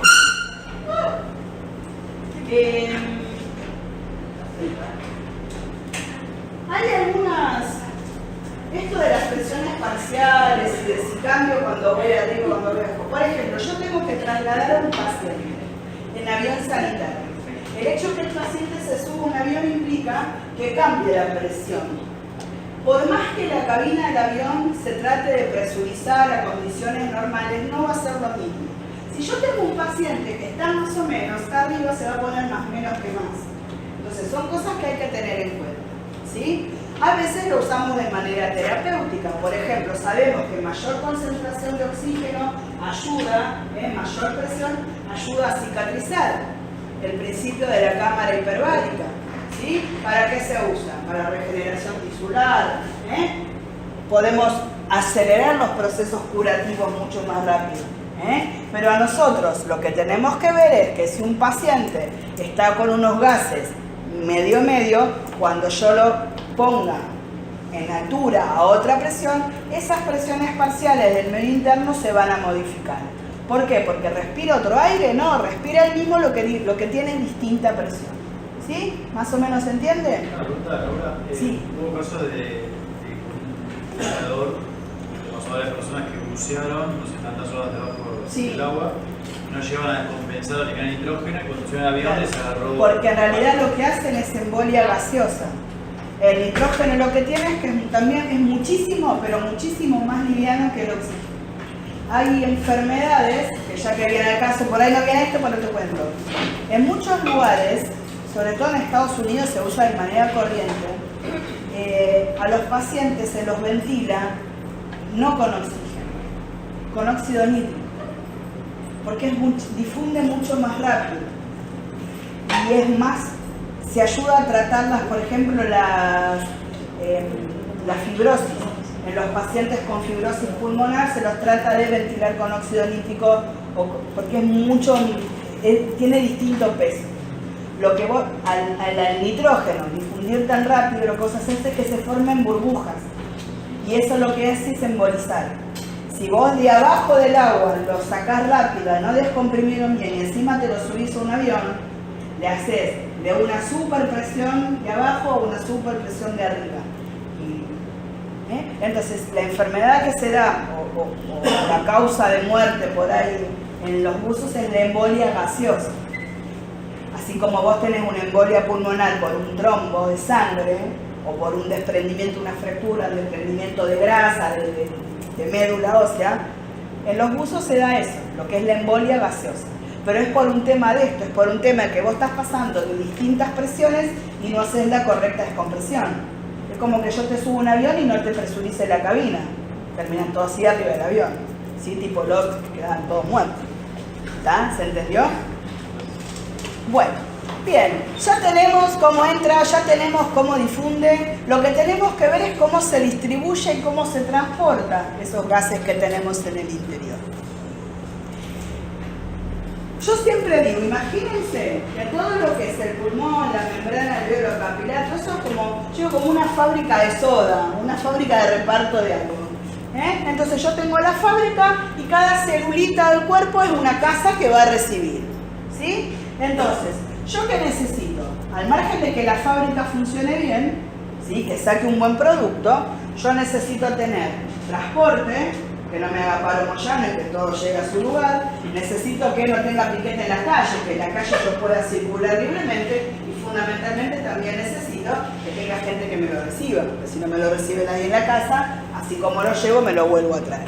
Entonces, para yo tener un correcto transporte de oxígeno necesito que la función pulmonar sea adecuada, así que la fábrica trabaje. ¿Que trabaje a full? No, porque trabaja en la máquina, pero efectivo está bien. Por eso decimos que con una saturación por arriba del 90, mal que mal, yo sé que ese cuerpo va a estar oxigenado. Pero una PO2 de 90 es una oxemia ahí. No nos sobra demasiado. Lo óptimo, arriba del 95, entonces ahí a mí me sobra, tengo restos, puedo andar. Un paciente con 90 está bien, pero no lo voy a poner a hacer flexiones de brazos ni a correr una carrera. Estamos ahí, pero la fábrica va a sacar la producción. ¿Qué más necesito? Necesito que la función cardíaca, que el volumen minuto cardíaco, sea efectivo. ¿Por qué? Porque las avenidas tienen que circular. Si no circula, no me llega. ¿Sí? ¿Y qué necesito también? necesito que los camiones estén todos bien y todos funcionando. Esos camiones que transportan el oxígeno, que transportan la soda, es de hemoglobina. Entonces necesito una concentración de hemoglobina por lo menos de 13 miligramos por cien. Hay algunas patologías, hay algunos pacientes como anémicos crónicos o pacientes posinfarto que van a manejar valores más pequeños de hemoglobina, ¿sí? A veces aceptamos hasta un 9, 10 de hemoglobina. Ya por debajo es un poco más complicado. ¿Por qué? Porque el organismo va a tener que compensar de otra manera. ¿De qué otra manera se les ocurre que puede compensar? Y si tengo pocos camiones tengo que hacer que vayan más rápido. Entonces el paciente se taquicardiza. Tengo menos camiones, bueno, vaya más rápido y vuelvo. Esa sería la explicación de por qué los pacientes con baja concentración de hemoglobina siempre los encontramos taquicárdicos. Y eso todo tiene que ver, yo se los cuento porque son cosas que a veces pasan. Por ejemplo, el otro día, yo nunca voy porque tengo que ir a pediatría. Pediatría había un chiquito que vos lo veías, un chiquito saliendo de una neumonía, de 4 años, bien, hacía lento bien, tenía moquito, tenía una mascarita. Yo, ¿por qué tenía mascarita? El pibe saturaba 99, una máscara de oxígeno al 35, oxígeno suplementario. Saquémosle el oxígeno, veamos. Pero ¿qué pasa? Cuando lo controlas el pibe tenía 130 de frecuencia. ¿Qué quiere decir? Que había algo todavía que no le permitía estar óptimo. Si yo al nene le saco el oxígeno, el nene se va a 150 y desatura seguro. ¿Sí? Entonces son todas cosas. Que yo tengo un paciente que satura el 100%, no quiere decir que todo lo demás esté bien. Por eso acá todos los parámetros nosotros lo tenemos que ver. Acostúmbrense cuando empiecen a ir al hospital, a ver, a prestarle atención a la frecuencia cardíaca, a prestarle, que algo seguramente vieron con Sergio, a prestarle atención al trazado del electrocardiograma, que también, usted dice, por acá tenemos que estudiar el electro si no somos cardiólogos. No, pero si salta una arritmia, si salta algo raro, quiere decir que algo está pasando, y algo que tiene que ver con esto, ¿sí? Bien. Entonces, para el transporte, buena función pulmonar, que lo chequeamos con la saturación, buena función cardíaca, que monitoreamos cómo está el volumen minuto, y buena distribución de lo que es la hemoglobina, ¿sí? Perdón, sí. El tema de la taquicardia, entonces es fisiológica. Es fisiológica, es como... ¿Afecta en algún punto a lo que es el respiratorio o...? No afecta directamente, pero lo que vos vas a hacer al tener taquicardia, vas a empezar a hiperventilar un poco más para compensar y te va a fatigar. O sea, no directamente, pero sí indirectamente. Yo no puedo tener un chiquito con 150 porque si se fibrila se para. ¿Entendés? Indirectamente me va a afectar. Yo voy a tener que hiperventilar para contrarrestar la taquicardia a la larga. Por eso no conviene. ¿Sí? Esperemos que se normaliza y después le vamos bajando el oxígeno. Lo importante es que responda. ¿Sí? Bien. Entonces, eso tenía que ver con el transporte. La fábrica funcionaba bien, llevaba. Vamos a ver de qué depende la distribución. La distribución va a depender del buen estado tisular. ¿Sí? ¿Qué quiere decir? Que yo cuando llegue a la casa, esté la casa entera y no se acosó boto de las bombas. Que tenga un lugar apto donde recibirse. Que yo toque el timbre y me reciban, ¿sí? Que el mecanismo de difusión esté conservado. Yo que te entrego el cajón de soda llena y vos que me vas a entregar el cajón de soda vacía. Ese cajón de soda vacía, ¿qué se va a traducir? En la CO2 más agua, que son los mecanismos de desecho a nivel celular. ¿Sí? ¿Estamos? Por esto, ¿qué quiere decir? El oxígeno llega a los tejidos. Yo soy el sodero, llegué a tu casa, te toqué timbre.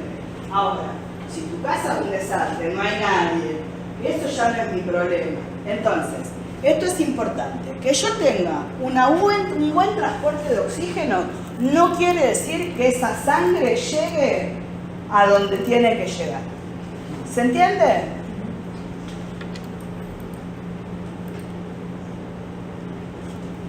Entonces, la pregunta del millón es, ¿cómo sé si el flaco de la soda me llevó la soda y se llevó los SAD y se quedó envuelto en el bolsillo? ¿Cómo sé que la sangre que llegó a los tejidos se usó? Vamos a hacer con el ejemplo de la soda. Yo te mando 10 sodas llenas.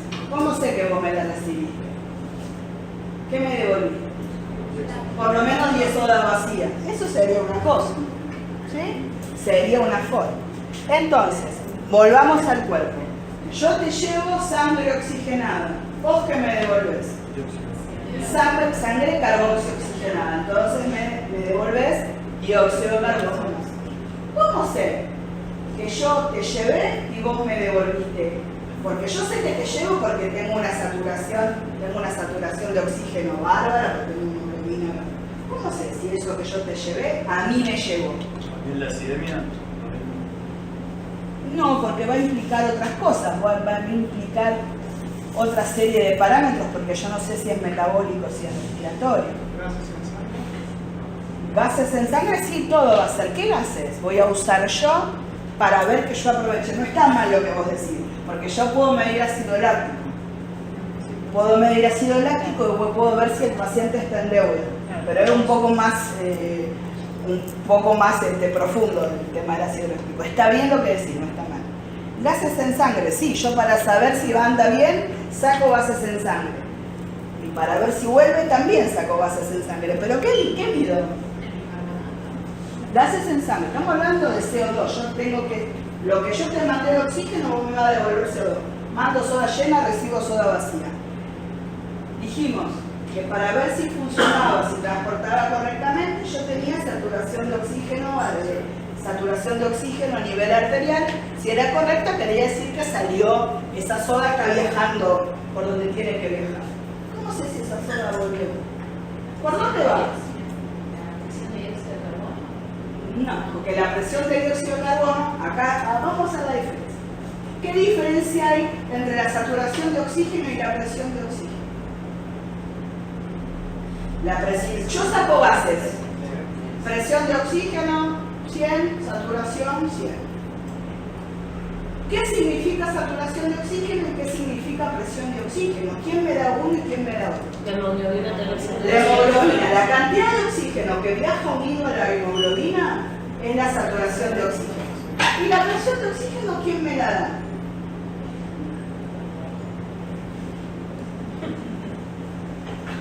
La cantidad de oxígeno que viaja libre en sangre. Con el dióxido de carbono pasa lo mismo, pero ¿qué pasa? ¿Es lo mismo la saturación del dióxido de carbono que la del oxígeno? No, ¿por qué? Porque la hemoglobina es mucho más ávida de oxígeno que el dióxido de carbono. Entonces, vamos a ver. Viaja por hemoglobina. Vos imaginate que la hemoglobina es el sifón. ¿Sí? Es el sifón. Yo te llevo oxígeno en el sifón y me devolvés otro sifón con CO2. Va a ser carboxiemoglobina. ¿Sí? Bien. ¿Ahí estamos de acuerdo? ¿Qué tengo que hacer yo cuando vuelve a la fábrica? Contar los sifones vacíos. Contar el dióxido de carbono que vino unido a la hemoglobina. ¿Y eso cómo se llama? ¿Saturación qué? Saturación venosa, chicos. Porque va por las arterias y vuelve por las venas. Entonces, la cantidad de hemoglobina, la cantidad de hemoglobina que queda al poco oxígeno en la otra parte va a estar. O sea, no es que viene todo el camión, no viene lleno de vacío. Hay algunos que no van a estar y va a venir soda y no soda. Lo que yo cuento es cuánta soda, va a haber menos soda. ¿Se entiende lo que digo? Entonces, lo que yo busco es la presión venosa de oxígeno. Eso me va a dar el oxígeno, perdón, el CO2 que está unido a la hemoglobina. No se toma directamente el dióxido de carbono, sino que medimos. Claro, vos tomás el oxígeno, podés medir la presión venosa, lo que se llama presión venosa mixta. No, la saturación venosa de oxígeno. Porque si yo tengo una saturación de oxígeno de 95 y una saturación venosa de 40, yo sé que de 95 usé 45. ¿Me entendió? Vamos a ver si te doy la cuenta. Como tengo 100 y 50, yo usé 50, o sea que del oxígeno que yo te di, vos qué usaste la mitad, o sea que usaste. Presión venosa de... Presión venosa mixta presión venosa mixta o saturación de oxígeno. Con ese dato nosotros sabemos si a nivel periférico se está... Exactamente. Otra cosa, eso es lo más rápido. Otra cosa es medir directamente cuánto consumí. Yo llego con la planillita, fulano me consumió tanto, mengano me consumió tanto. Eso se llama consumo de oxígeno. Lo que pasa es que para hacer el consumo de oxígeno yo necesito un artefacto especial que se pone con un catéter, se llama catéter Peterson-Gans, que me hace la medición, los cálculos y todo. No todos los pacientes tienen tanto nivel de complejidad. Entonces, lo más fácil les cuento. Llevé 100, me consumieron 80, bueno, tiene un consumo de oxígeno de 80. Yo sé que de 100 que llevo, 80 no salen, estoy contenta. Como no todos los pacientes yo les puedo medir el consumo de oxígeno, lo que utilizo puede ser saturación venosa mixta o presión venosa mixta. ¿Estamos? Entonces, esto me va a dar una idea global, la saturación de la oxigenación tisular. Un equilibrio entre transporte y consumo. Ahora yo les hago una... ¿Hay muchos profes acá? ¿Educación física? ¿Muchos profes? Yo ¿Vos soy sos profe. No, porque yo los uso mucho para que me ayuden, porque lo ven que pregunta.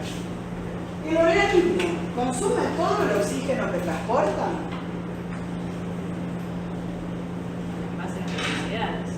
No, en base a las necesidades. Si necesita más, consume más. Si necesita menos, consume.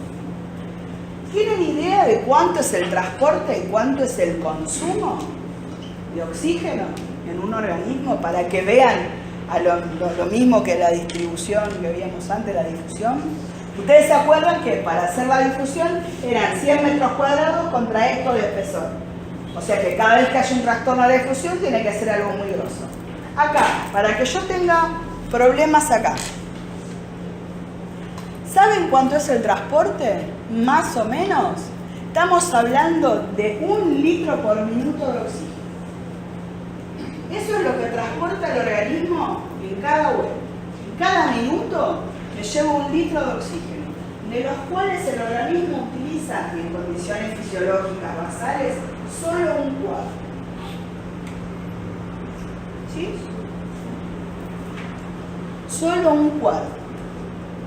¿Por qué consume solo 1/4? Porque siempre está el por las dudas.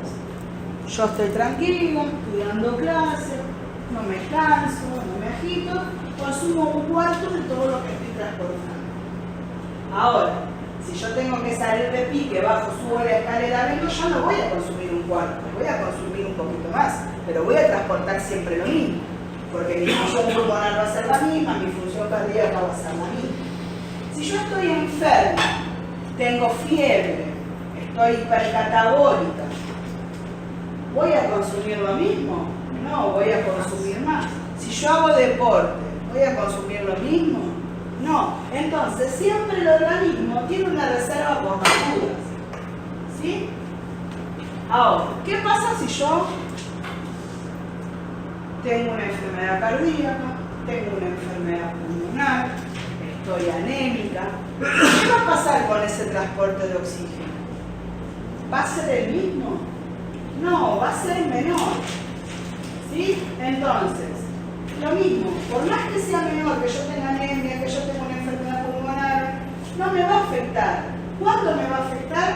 Cuando yo haga esfuerzo, cuando yo haga ejercicio, cuando yo me enferme. De eso hablamos cuando hablamos de las reagudizaciones. O que el paciente, este paciente no tiene más tela que cortar. ¿Por qué?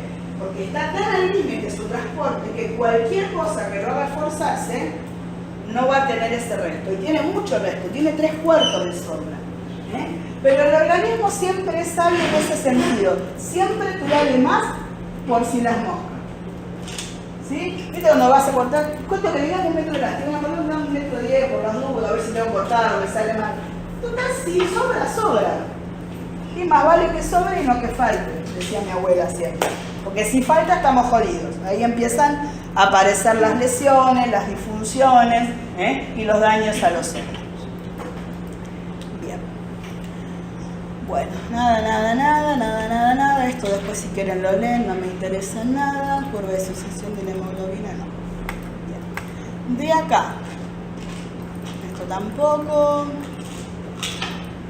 circulación pulmonar. Tampoco espérenme que voy rapidito y después cualquier cosa, si leen algo y hay algo que no entienden, me lo dicen, pero digo otra cosa yo. Relación BQ, bueno, acá.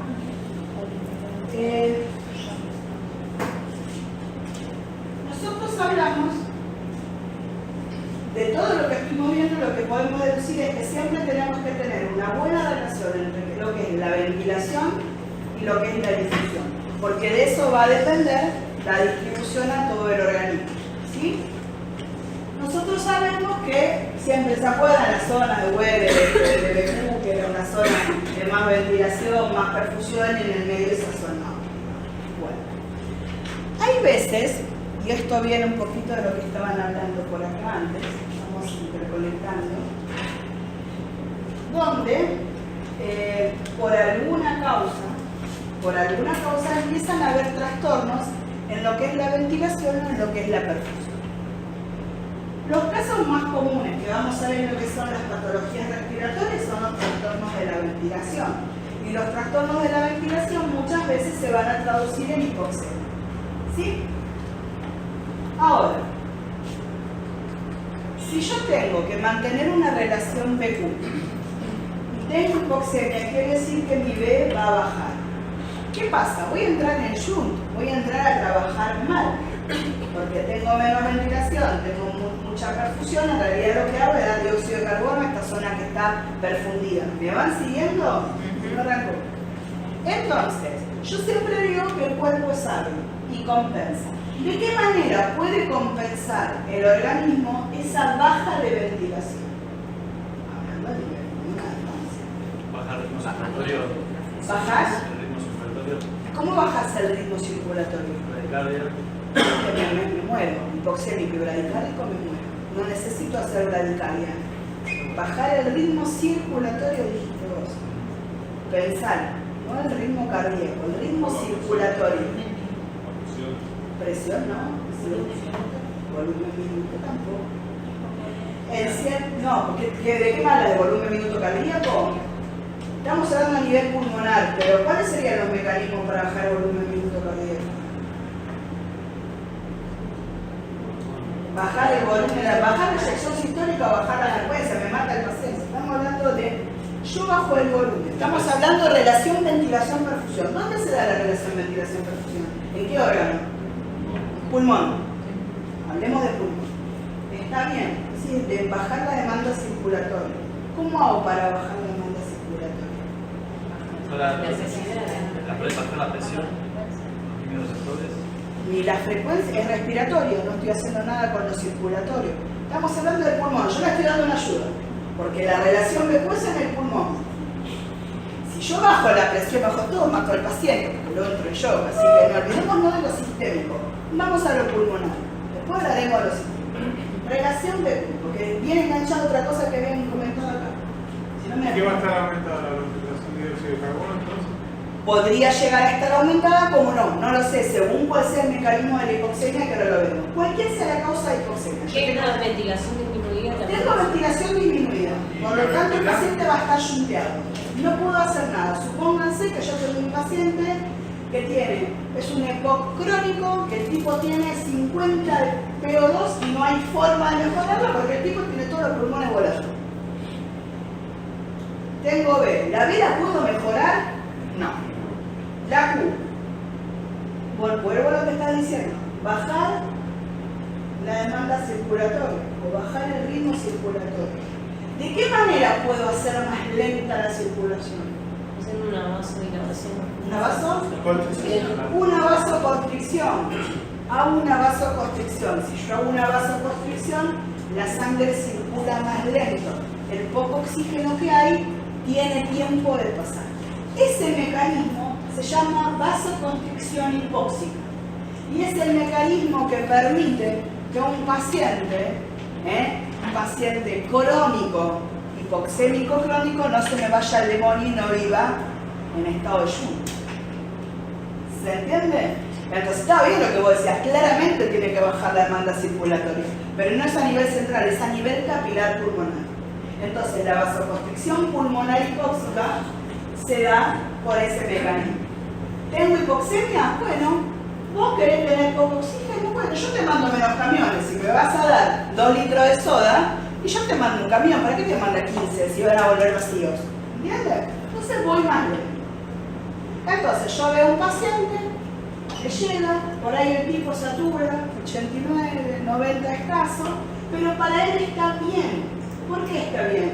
Porque tiene una patología crónica y eso es un modo de compensación. Ahora, ¿qué pasa? Como nosotros somos re genios, siempre lo queremos compensar para que sature al 100. No necesita saturar al 100.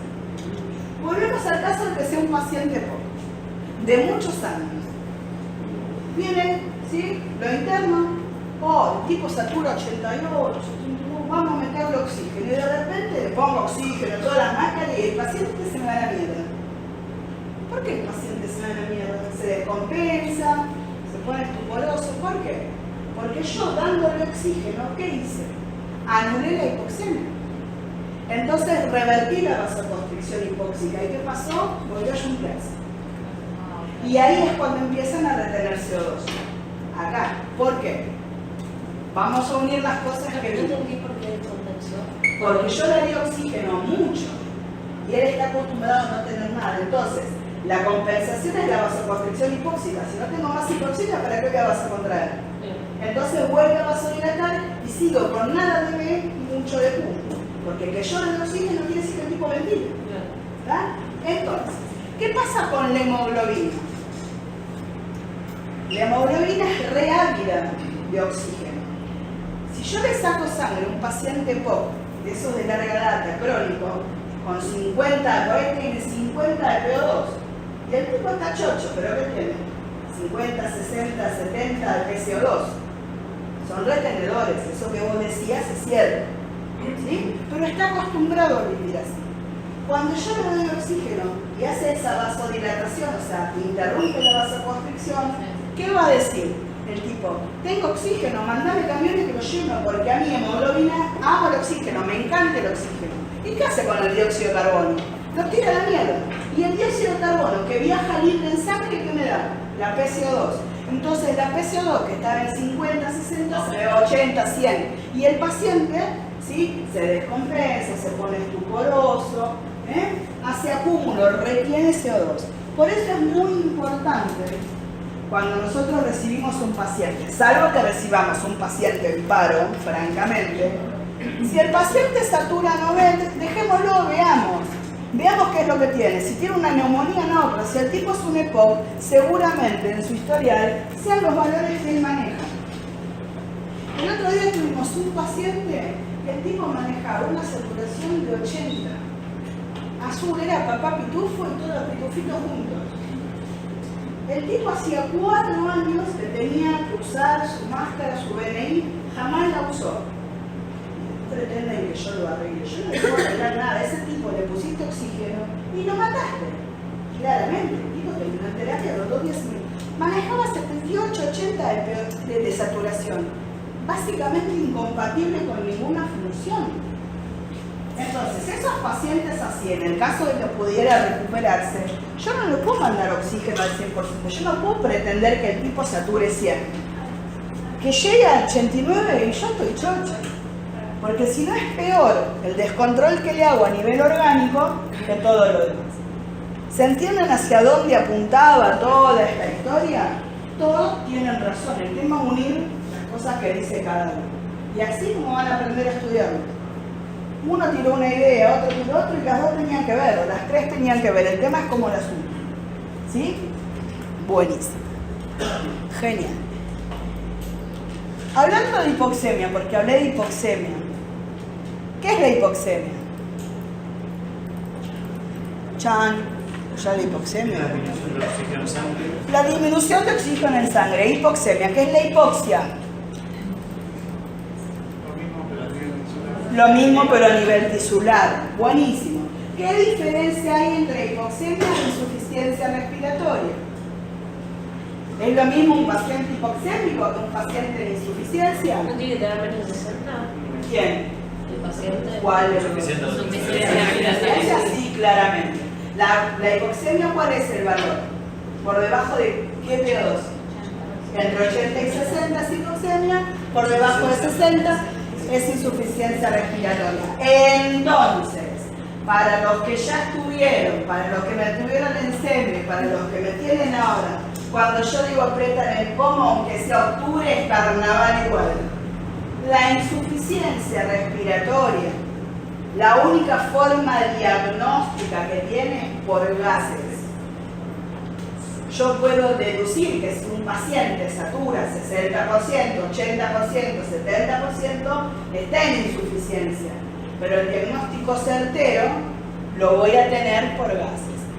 No es una patología la insuficiencia respiratoria, es un estado patológico que no es lo mismo. Hay 10.000 patologías que me pueden llevar a la insuficiencia. Un EPOC, una neumonía, una fibrosis. ¿Estamos? Entonces, eso es una insuficiencia respiratoria. Por debajo de 60. Por debajo de 60, independientemente de lo que suceda con la CO2. ¿Por qué?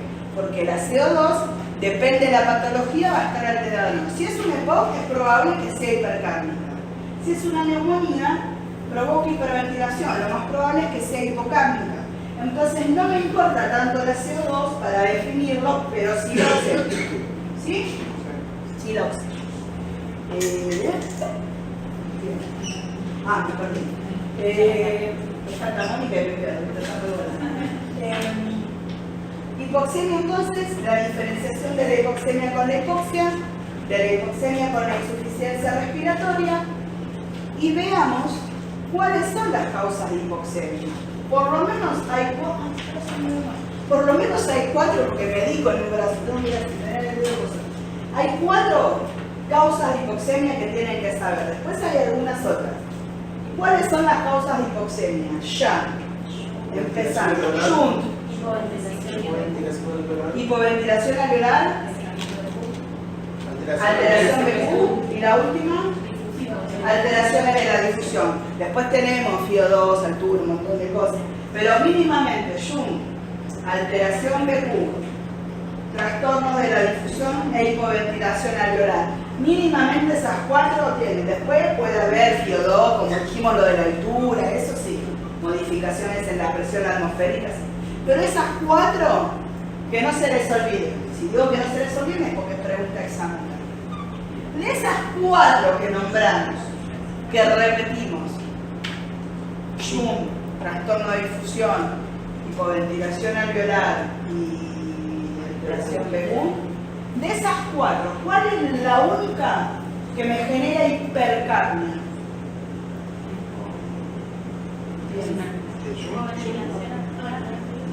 Hipoventilación alveolar, ¿por qué? Vendría a ser el caso del enfisematoso. ¿Se acuerdan? No tengo ventilación, tengo perfusión, ¿sí? Pero ¿qué pasa? Al no haber aire en el alvéolo o al haber aire viciado, no difunde aire limpio. Difunde aire, es lo que se llama ventilación a espacio muerto. Es lo que sucede en los pacientes, por ejemplo, en los hipoxemeros, ¿sí? La hipoventilación alveolar. Perdón, ¿es siempre de hipercapnia o...? La hipoventilación alveolar siempre es hipoxemia con hipercapnia. Eso. Las otras son hipoxemias. Bien. Normocápnicas, pero la única de todas las hipoxemias que cursa con hipercapnia es la que es causada por hipoventilación alveolar. ¿Sí? Entonces, si yo les pregunto neumonía, no me van a decir que tiene hipercapnia, porque la neumonía no tiene hipoventilación alveolar. La neumonía es un trastorno de la difusión en su mecanismo primario, porque es intersticial, básicamente al principio.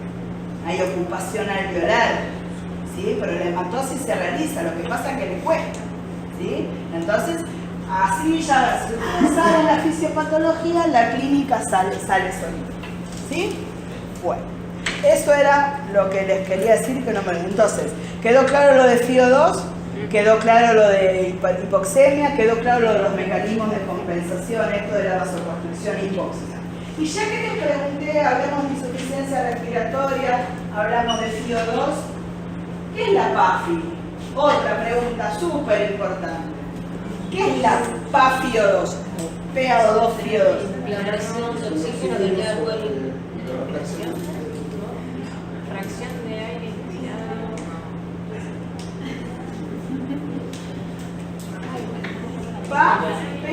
PO, ¿qué es? Presión. Ah, no, la PAFI es la cuenta.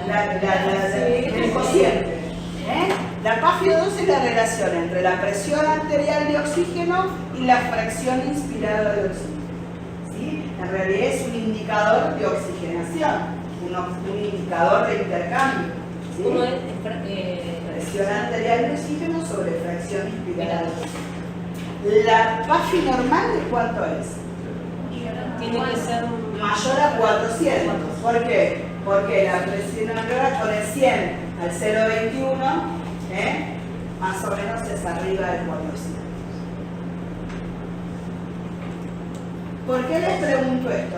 Porque la PaFi es un indicador de distrés, es un indicador de injuria pulmonar, en realidad me da una indicación de la oxigenación a nivel pulmonar, ¿sí? Arriba de 400 es normal. Imagínense que yo tengo un paciente que está recibiendo oxígeno suplementario. Igual después vamos a hablar de cómo se llama, de oxigenoterapia y todo eso vamos a hacer. Dijimos que era más o menos, tenemos más o menos 100 dividido 0,21, 476, imagínense arriba de 400. Supóngase que yo tengo un paciente que satura 100%. Valor del tipo satura 100%. ¿Sí? Pero ¿qué pasa? Cuando yo le tomo la oxígeno, sí, tiene 100, pero tiene una FiO2 del 80%. ¿Va a ser la misma condición pulmonar que la anterior? Yo tengo un tipo, pónganse, satura 100%. Tiene una presión arterial de 100, pero tiene una FiO2 de 0,8. Tiene 125 de PaFi. Ese tipo está estresado porque sobrevive gracias a que yo le puse un oxígeno suplementario muy alto. Por eso satura bien. Entonces, entre arriba de 400 es normal. Después vamos hablando de injurias, ¿sí? Entre 300 y 200 hablamos de una injuria pulmonar. Por ejemplo, un paciente con una bronquitis, con una neumonía leve, puedo tener 300 y estar bien. Es una injuria pulmonar, pero tiene un pulmón que está lastimado. Ahora, cuando nos vamos acercando al 100, menos de 200 es una injuria pulmonar grave, severa, y menos de 100 ya estamos hablando de un distrés severísimo.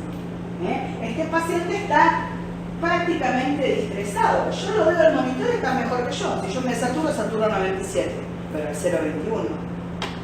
Si yo le saco el oxígeno a ese tipo, no tiene nada. Entonces, acuérdense la PaFi, sobre todo ahora cuando vayan a los que vayan a rotar a terapia intensiva, porque es un parámetro que se mide siempre. Ustedes cuando hagan la ronda de cuánto tiene de PaFi, porque de eso va a depender si el paciente evoluciona bien, evoluciona mal, si está en un respirador se lo puede sacar. Yo lo veo, satura 100, le saco el resto, pero cuando ve la PaFi tiene 125, tiene el pulmón fregadísimo. Entonces, no conviene. Es un patrón de evolución de lo que es la oxigenación. ¿Y la PaFi la sacamos en el momento? La PaFi la sacás en el momento si tenés los gases en el momento del día.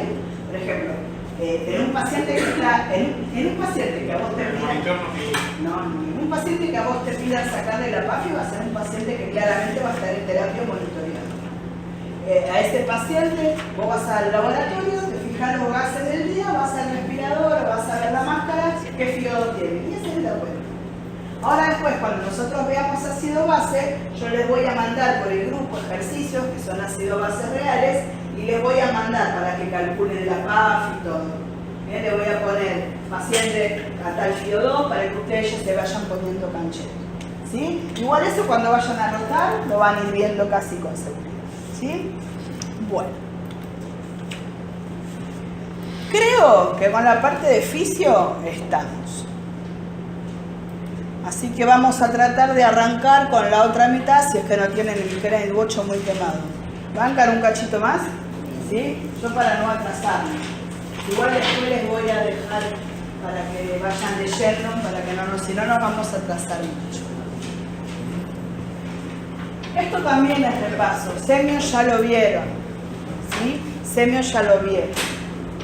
Capaz que lo vieron de manera distinta, pero lo vieron. Y entonces las patologías son las mismas. ¿Por qué me importa a mí? Por lo mismo que me importa la fisiología. Porque yo tengo que saber semiologar a un paciente para llegar a un diagnóstico y poder tratarlo. Estamos hablando de terapéutica, entonces tengo que saber qué le pasa al paciente. Y ustedes, cuando nosotros pedimos de hablar de una patología, de lo que es la clínica de una enfermedad, ustedes se tienen que acordar de lo que era el método clínico. El método clínico era aquel que constaba de varios pasos para arribar al diagnóstico. Anamnesis, inspección, palpación, percusión, ocultación. ¿Sí? Al margen de todo lo que sea los exámenes complementarios que hoy por hoy se usan como diagnóstico y en realidad muchas veces está mal porque yo no puedo diagnosticar con un estudio complementario. Yo primero tengo que hacer semiología.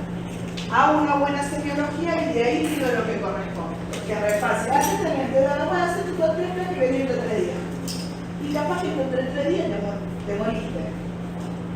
¿Por qué? Porque tenías algo y yo no me di cuenta porque me importó más ver tu placa que escucharte a ver qué es lo que pasa. Y eso es un error que yo les puedo asegurar. Después de 22 años de profesión y de edad, que yo me nací cuando nací, cada vez se usa menos.